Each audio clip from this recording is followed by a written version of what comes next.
Assalamualaikum, halo teman-teman semua. Di video kali ini aku itu mau sharing ke teman-teman ya, bagaimana aku bisa melatih toilet training untuk anakku, si Nisa, yang usianya 2 tahun. Alhamdulillah dia tuh lulus toilet training itu 2 tahun lebih 1 bulan. Ya, dengan sedikit drama nggak masalah, tapi dramanya itu nggak begitu yang ekstrim banget kok, masih yang normal-normal aja gitu. Jadi gini ya teman-teman, langsung aja ya to the point. Jadi sebelum Nisa usianya 2 tahun itu, aku itu udah sounding ke dia. Jadi gini, kan dia itu masih pakai pampers ya.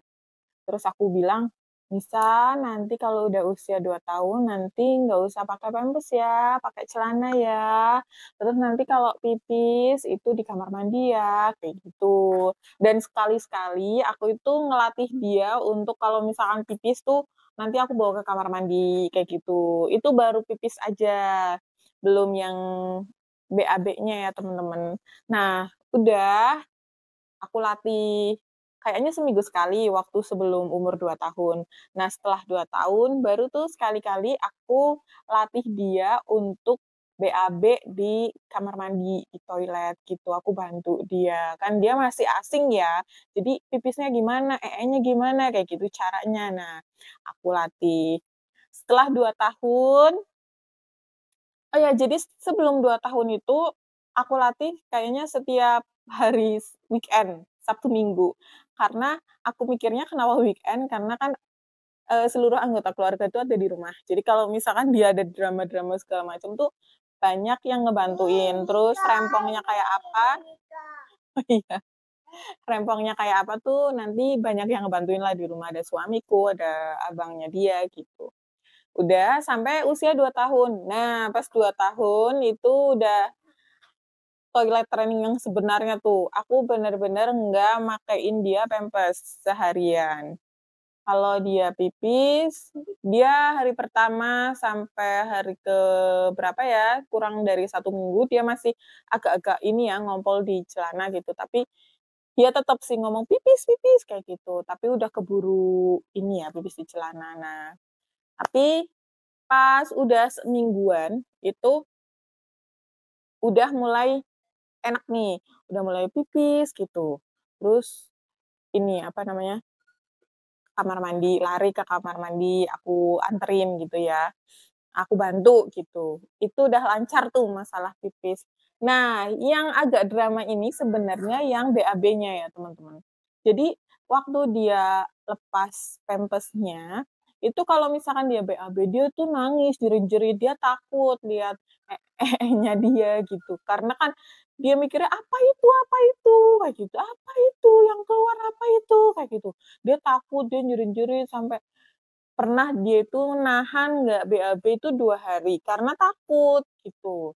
Nah, terus di situ aku sounding lagi, suami juga ngebantuin, alhamdulillah ya teman-teman, aku itu punya pasangan yang nge-support banget, support system aku banget.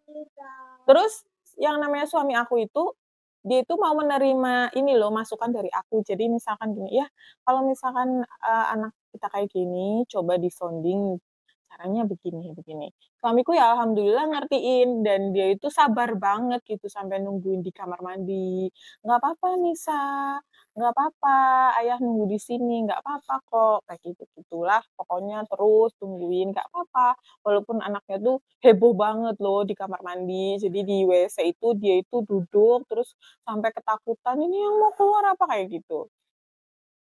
Sampai kita tuh bingung gitu, bingungnya apa mau dipakein pampers lagi, kayak gitu. Sempet coba deh dipakein pampers lagi gitu.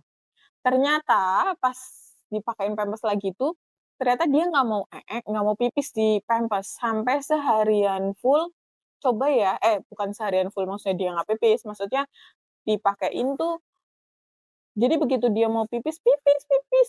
Lah iya itu kan pakai pampers, dia nggak mau, kayak gitu. Pokoknya nggak mau. Akhirnya dilepas, dia baru pipis kalau udah diajak ke kamar mandi, gitu. Nah, terus kalau udah pipis kita pakein lagi pampers, sampai dia mau ternyata dia nggak mau juga karena udah nggak betah tuh di pampers itu. Nah, ya udah itu tuh drama ya sekitar 1 atau 2 mingguan gitu, terus minggu ketiga tuh dia udah mulai terbiasa, "Oh aku setiap hari harus ngeluarin ini ya," kayak gitu.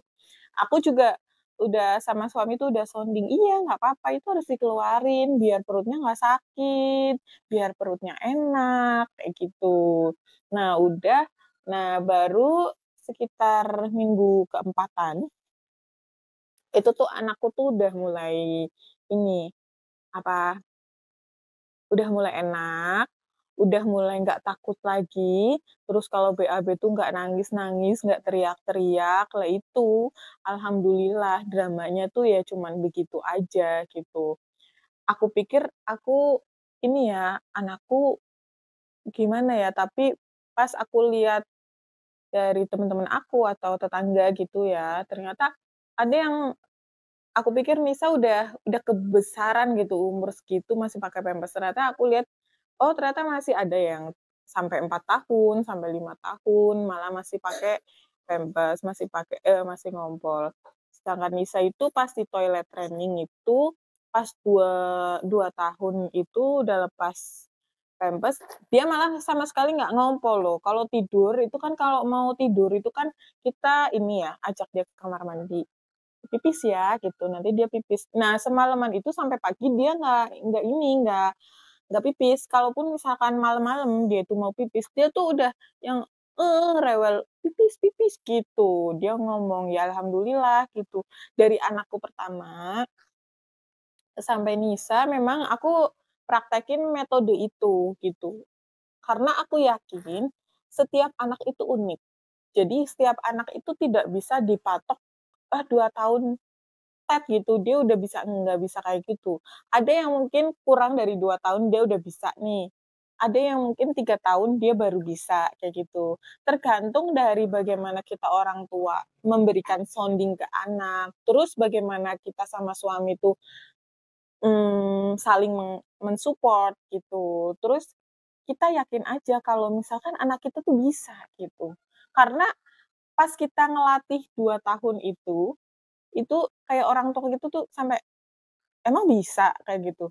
Kan masih kecil gitu. Tapi aku sama suami tuh yakin dia tuh bisa, bisa kok gitu. Asal anak itu dikasih tahu, karena kalau misalnya nggak dikasih tahu, dia itu nggak tahu caranya pipis yang benar tuh bagaimana, yang benar itu bagaimana gitu. Dia taunya tuh pakai pampers ya sama pipis di situ. Tapi aku yakin kalau misalkan aku sama suami saling men-support, terus melatih anak, semuanya tuh harus dilatih, apapun itu harus dilatih, nggak bisa yang namanya anak ujug-ujug bisa pipis sendiri, sendiri itu nggak bisa, kalau nggak dilatih. Semua hal, aku yakinnya itu, semua hal insya Allah anak bisa kalau dilatih. Pelatih yang sebenarnya, pelatih yang paling bagus itu ya orang tuanya, karena orang tua adalah orang yang terdekat sama dia, orang yang setiap hari sama dia, dan orang yang paling mengerti dia gitu. Jadi untuk mami-mami yang lagi dalam fase toilet training nih anaknya, satu, yakin kalau anak itu bisa, cuman waktunya itu berbeda-beda. Terus kedua, kita sama pasangan tuh harus kompak untuk memberikan support, terus memberikan dukungan juga sama anak, kalau misalkan dia tuh bisa gitu. Terus jangan patah semangat, pokoknya latih anak terus sampai anak itu bener-bener bisa, gitu. Semangat buat mami-mami. Bye.